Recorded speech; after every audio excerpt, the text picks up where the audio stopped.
So you've come to learn how to work on your block heater on your Ecotec engine on a GM or Chevy. I'm going to show you how. I think it's the same design on all these older Ecotec engines.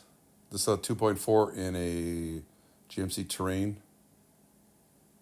So you'll see where it goes. So if you can take your cover off this top here, it's actually way in the back here and below.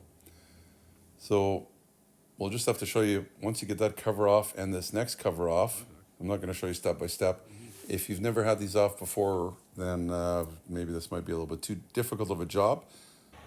Now I'm going to show you with the head off because there's no other way to show you. I was doing some other work on it, but it sits right in here. It's this double tube. It's actually like a little element, and there's one bolt holding it on. That's it. And there's of course a plug, your wire here. So you could unplug it, and again, this is going to be mostly by feel. You have to get at it in behind the engine. You test the block heater itself for continuity, either while it's in here or once you take it out.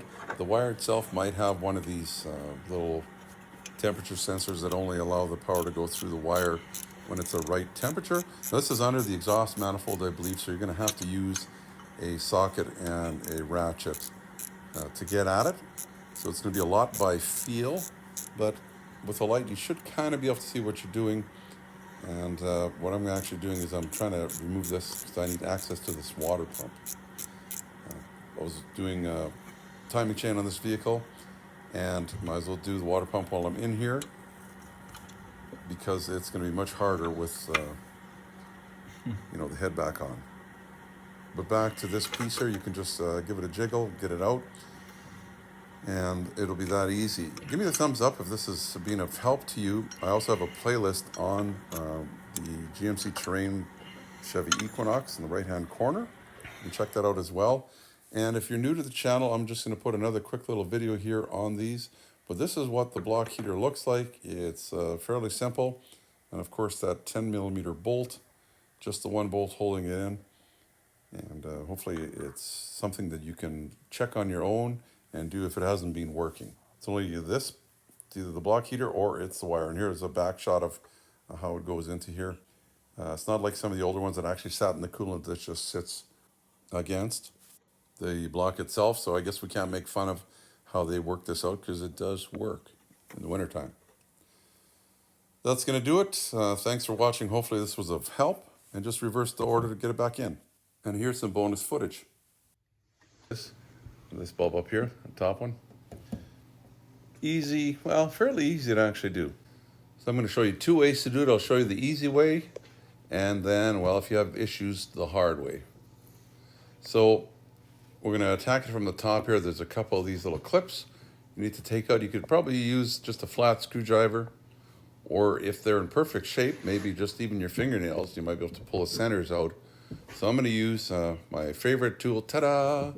It's, sorry for bumping the camera. It's a door panel tool. I use it a lot. Put a link in the description later on. Pry these apart, pull this middle piece out. It's just a couple pieces of plastic, but if they're really dirty or old or warped, they won't come out. So you need the center moved. Well, it doesn't have to come all the way out, but that's how they come apart. I'll show you. Now, the centerpiece is almost like a T. The center part will only go in one way. See, if you tried it the first way and it doesn't go in, switch it around, and the second way will be how it goes in. So we'll get this one out too. Same idea, just get the middle to come apart out of there. The middle piece is actually what's holding it in. I'll show you how these work if you haven't seen them before. Do this one as well. Once you get this apart, that's basically all the things we're taking apart. And this little door just kind of flips over. It's kind of hinged in the middle right here. Just let her flop back and it's out of the way. Now, this kind of a gray color thing right there is the socket for that bulb. You want to turn it counterclockwise, or in this situation here, get the wires to come towards you. Wires that are on the left here. Turn it, just like a quarter turn and give it a little wiggle and it should come out. Now this, there's not too much room here. Just don't drop it. Don't let go of it. Maneuver it left and right, up and down, whoever, and that's the bulb right there. So if you just give it a little wiggle and pull it, it should come out. It's that easy. And it's a 7444 NA, or it's an NALL. The NA is the color natural amber, like an orange, and the LL stands for long life. Can't hurt to get those, because if you put the long life ones in there, well, they'll last a little longer than that might be. Now here you have to be very careful not to drop it. If it falls into behind here, it's no man's land kind of thing. You'll have a hard time getting it out. But I will show you what you can do if you do drop it. This just goes back in. It only goes in one way, so turn it around. It'll fall into place. Then turn it clockwise, and you're done. That easy.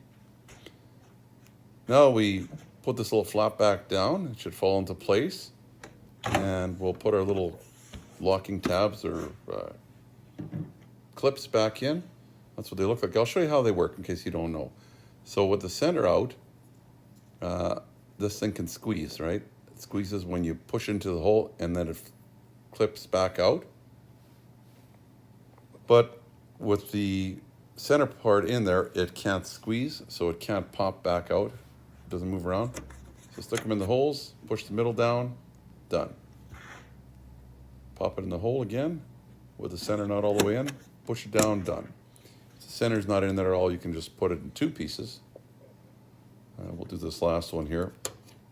You're done, and if you did drop it and you need to get it out from inside there, we'll show you the harder way. Hard to see exactly what you're doing, but what you have to do is easy to, if you can either turn your wheel all the way to one side, and you're going to access in here. There's a little screw there. It's actually a torque screw. So you get a special torque screwdriver or one of these torque bits that you can use on a ratchet. It's a T20. Put a link in the description as to how to get one. They usually come in sets. If you do any kind of work in your vehicle, you're going to need one eventually, so it's probably a good idea to get some. So I'll also put a terrain repair playlist at the end of this video if you're interested in seeing some more videos that I have on this vehicle. So behind here is where you can access all your bulbs. So if you look way at the top, see that white thing right there? That is where that bulb lives. So it's going to be a little bit tricky to get out, but not impossible. I'll show you with this light that's actually removed, because there's no way I can film that with it actually in place. So that's what the bulb looks like. It's this amber one. Just rock it back and forth and pull it, and it should come out. And the numbers are on the bulb, but they're hard to read. It's a 7444 NA. Natural amber is what the NA is. It could also have the LL at the end, which is long life. So once you've got it, put the new one in there. It just clicks in. There's no wrong way to put it into the socket. If you buy one of those with the long life, they'll probably outlast the vehicle, we hope. And that's probably what it came with. Now, I've got these notches, special way it goes in. It only goes in one way. So just wiggle it around till it falls into place and just turn it clockwise as far as you can, and that's about it.